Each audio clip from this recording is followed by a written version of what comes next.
अस्सलाम वालेकुम। उम्मीद कर रहा हूँ कि आप तमाम लोग बिल्कुल खैरियत से हैं और आप सबको वेलकम एक मर्तबा फिर ऑनलाइन क्लासेस में। स्टूडेंट, आज से हम एक सीरीज़ का आगाज़ करने जा रहे हैं। हम फार्मास्यूटिकल कैलकुलेशन सीखने जा रहे हैं। इस वक्त जो बुक मैं आपके सामने यूज़ करने जा रहा हूँ वो एंसेल्स की फार्मास्यूटिकल कैलकुलेशंस की बुक है। हम इंशाल्लाह इन तमाम वीडियो लेक्चर्स में फार्मास्यूटिकल कैलकुलेशन समझेंगे।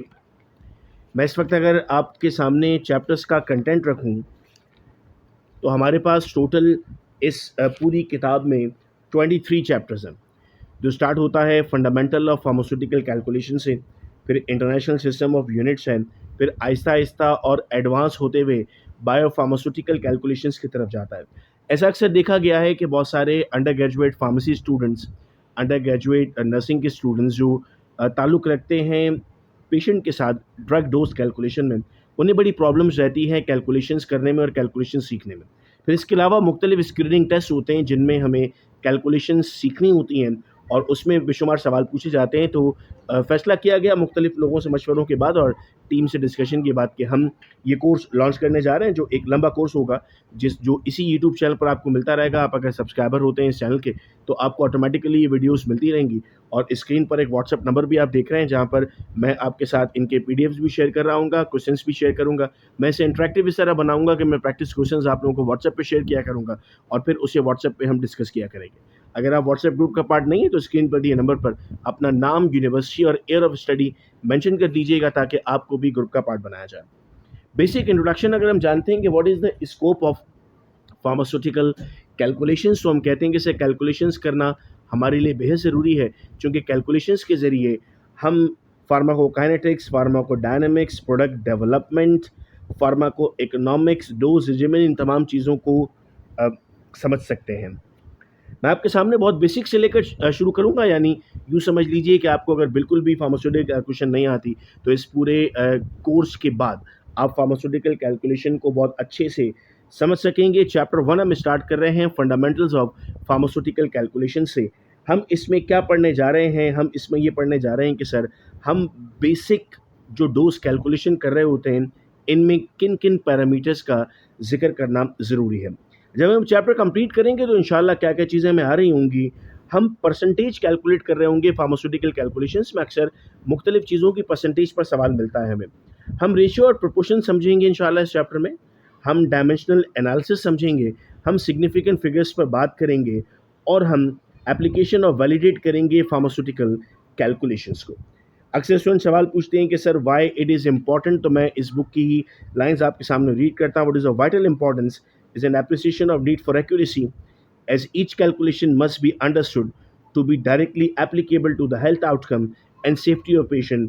एक लम्हे के लिए सोचिए कि अगर गलत दवा डिस्पेंस होती है आपके किसी प्यारे को तो क्या शदीद नुकसान उसे पहुंच सकता है।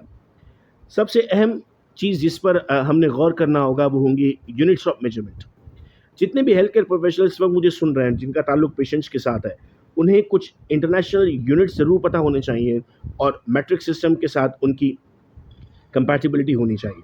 देखो, मेरे पास जो यूनिट्स हैं वो सिर्फ किलोग्राम नहीं है, मेरे पास यूनिट्स में मिलीग्राम्स भी हैं, मेरे पास नैनोग्राम्स भी हैं, मेरे पास माइक्रोग्राम्स भी हैं।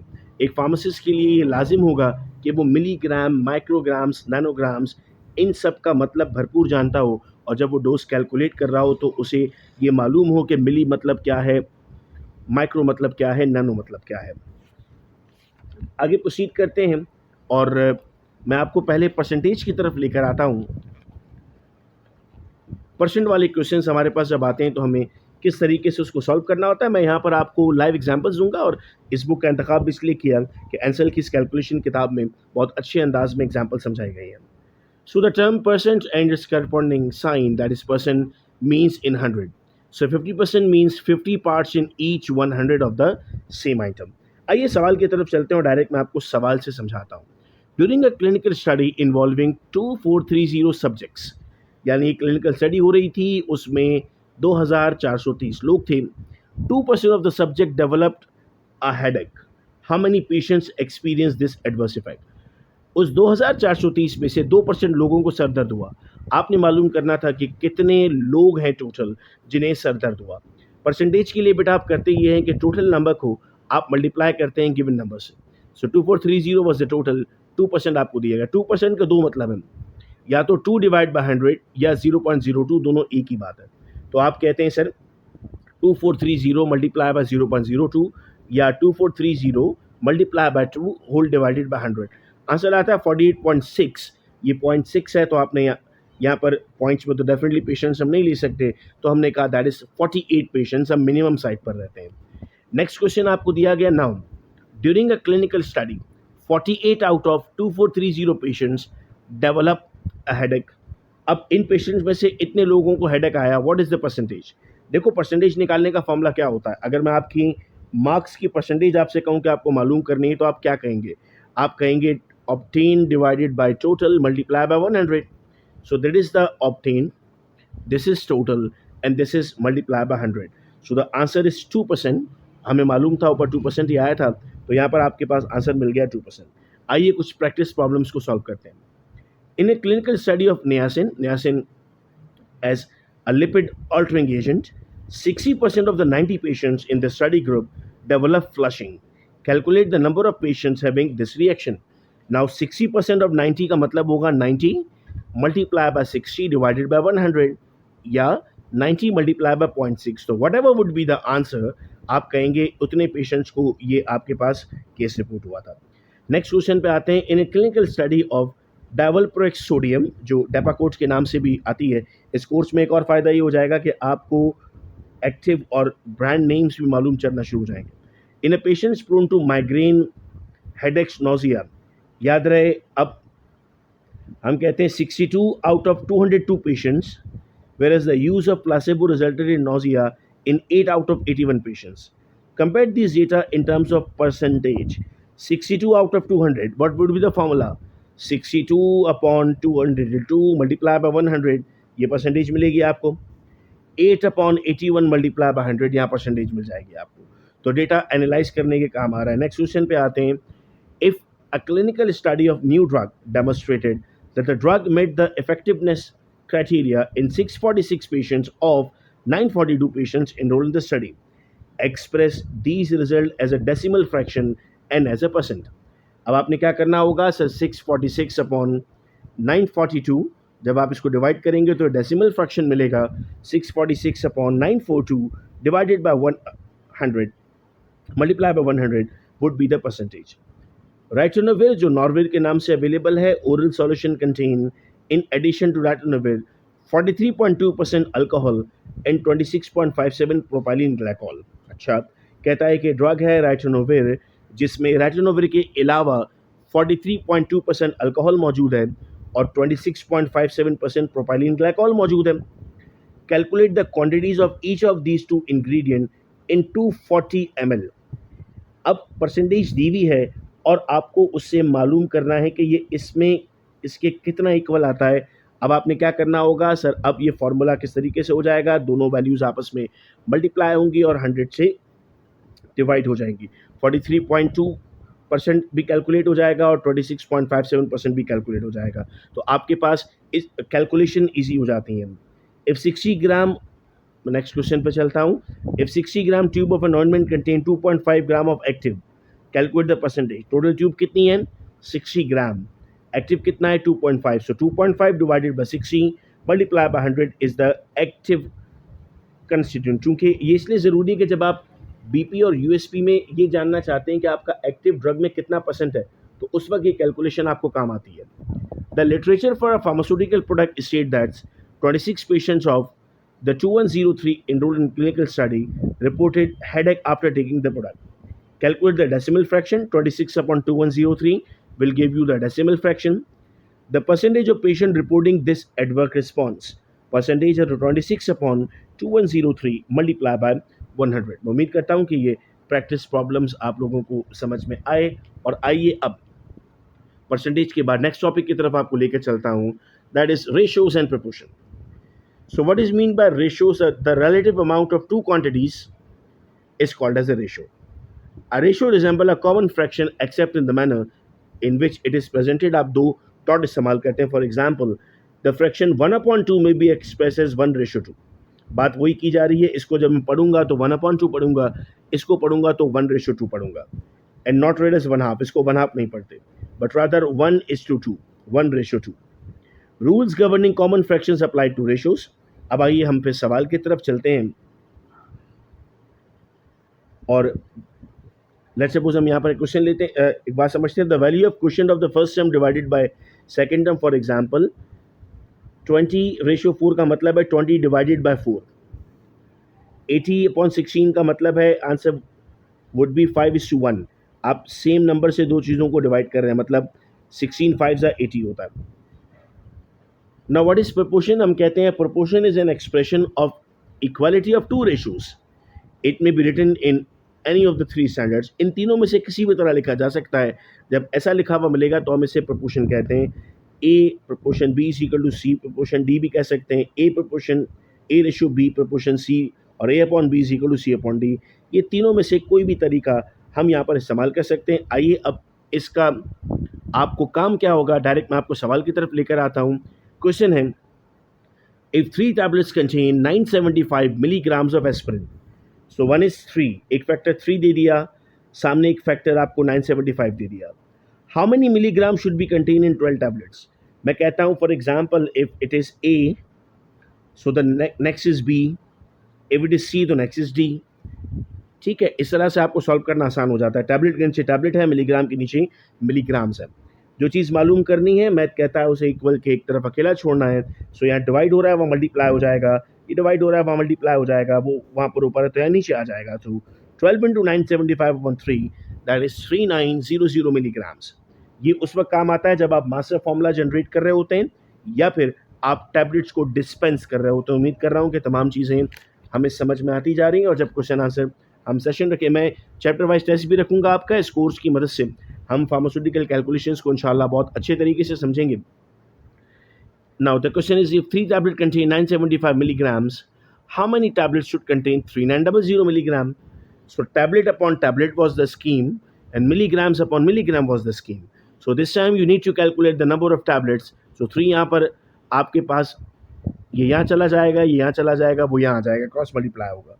So 3 into 3900 upon 975, then now it is equal to 12 tablets.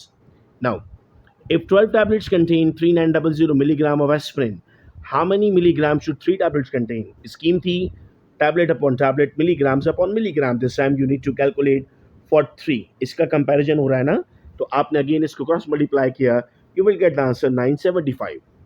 Next question. If 12 tablets contain 3900 milligrams of aspirin, how many tablets should contain 975 milligrams? So 12 contain 3900, and how many contain 975? So it's 12 multiplied by 975 upon 3900, that is 3 tablet is the right answer. एक और question लेते हैं हम। If 30 ml represents 1/6 of the volume of a prescription, how many ml will it represent 1/4 of the volume? So ml upon ml and volume upon volume. 1/6 is equal to 0.167 and 1/4 is equal to 0.25.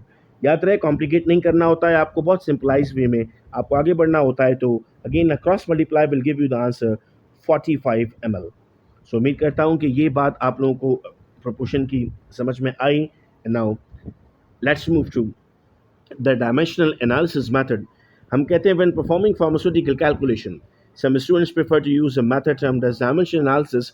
इसे factor analysis, factor label method या unit factor method भी कहते हैं।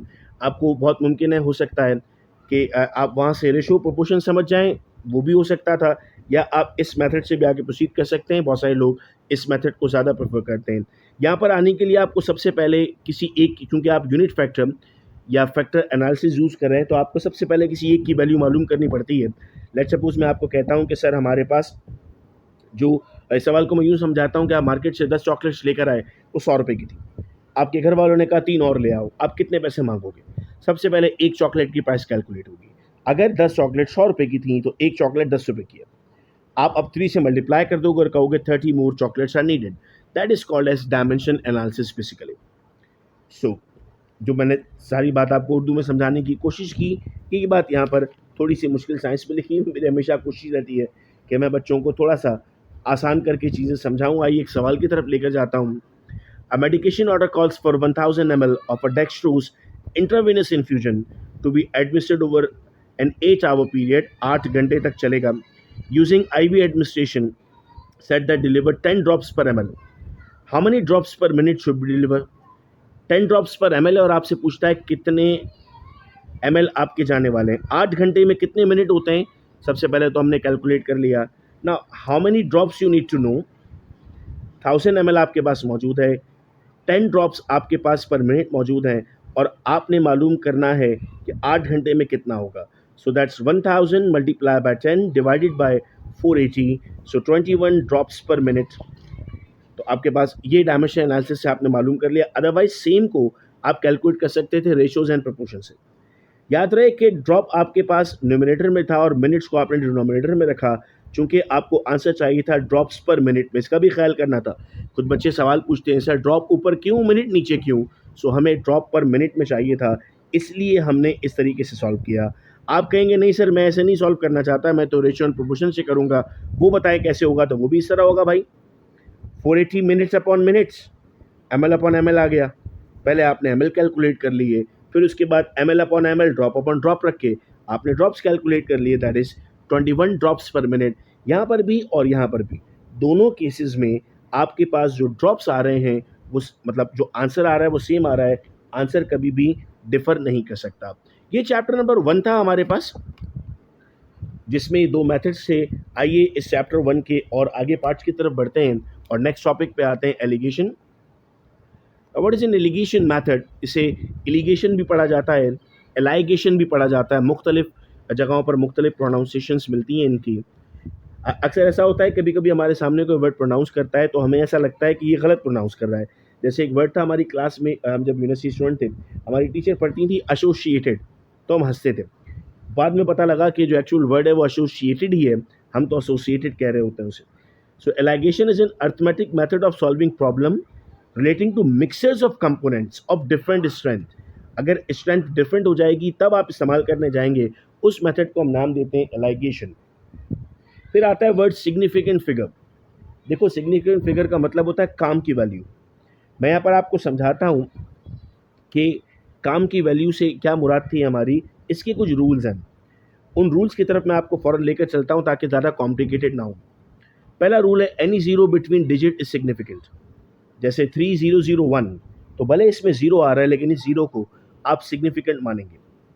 Initial zeros to the left of the first digit are never significant. For example, अगर value है 0.001, so value 1 से छोटी है। इसको उर्दू में मैं समझाऊं तो इसका मतलब है अगर वैल्यू 1 से छोटी है तो ज़ीरो काम के नहीं है। सो यस, वैल्यू 1 से छोटी है, ज़ीरो सिग्निफिकेंट नहीं होंगे। और अगर वैल्यू 1 से बड़ी है तो ज़ीरो सिग्निफिकेंट होंगे। आओ एग्जाम्पल्स पे चलते हैं तो मेरी बात समझ में आएगी। 12.5 में कितने सिग्निफिकेंट है? 3। 1.256 में 4। 102.565 जीरो आ रहा है लेकिन काम का है चूंकि नॉन जीरो के बीच में। 0.5 में एक ही सिग्निफिकेंट फिगर है। 0.05 में अगेन एक सिग्निफिकेंट फिगर है चूंकि ये वैल्यू आपकी 1 से छोटी है। एक्सपोनेंशियल नोटेशन याद रखिएगा, सिग्निफिकेंट नहीं होते। जब कभी भी आपको एक्सपोनेंट मिलते हैं, जितने भी एक्सपोनेंट हैं वो सिग्निफिकेंट नहीं है। फिर आते हैं राउंड ऑफ पर। राउंड ऑफ करना बहुत ज़रूरी है क्योंकि जितना कम डोज होता है आपका, वहाँ राउंडिंग ऑफ आपकी बहुत ज़्यादा अहमियत रखती है। हम कहते हैं सर अगर वैल्यू 0.5 से मतलब 5 से कम है तो आपने लूज़ कर देना होता है इस नंबर को, अगर 5 से ज़्यादा है तो आपको ऐड करना होता है, और अगर एग्जैक्टली 5 है तो आप बराबर में देखते हैं कि अगर वो ऑड है तो आप ऐड करते हैं, अगर इवन है तो आप उसे जाने देते हैं। So that is it for chapter number 1। और इंशाल्लाह अब नेक्स्ट लेक्चर में हम चैप्टर नंबर 2 पढ़ेंगे, इंटरनेशनल सिस्टम ऑफ यूनिट्स। और जैसे 3-3, 4-4 चैप्टर्स कंप्लीट होते जाएंगे उसके बाद मैं आपका टेस्ट भी रख दूंगा। मेरा टारगेट ये है इंशाल्लाह कि जितने लोग इसको सुन रहे हैं उन्हें फार्मास्यूटिकल कैलकुलेशंस का चैम्प बना दूं और वो कभी भी कैलकुलेशन में कोई मिस्टेक ना कर रहे हों। ये वीडियोस अपने फ्रेंड्स के साथ ज़रूर शेयर कीजिएगा ताकि उन तक भी ये इन्फॉर्मेशन पहुँचती रहे। अपना बेहद ख्याल रखिएगा मेरे बच्चों। अल्लाह हाफ़िज़।